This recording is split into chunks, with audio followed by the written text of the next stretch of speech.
How to remove someone from Facebook Messenger group chat. Here's a simple step-by-step guide to managing group members easily.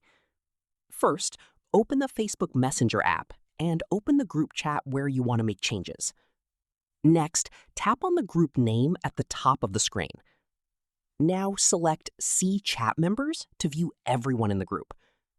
Here's an important point.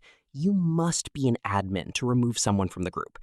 If you are the admin, tap the three dots next to the person's name and select Remove from Group. If you are not an admin, you will not see the Remove option. Instead, you may only see options like Block or Report. Blocking someone only hides messages between you and that person, but it does not remove them from the group for others. In that case, you can check the admins list, tap on an admin, and request them to remove the person, or make you an admin. If nothing works, you also have the option to leave the group and create a new one without that person. And that's it. You now know how Messenger group management works and how to remove someone from a group chat.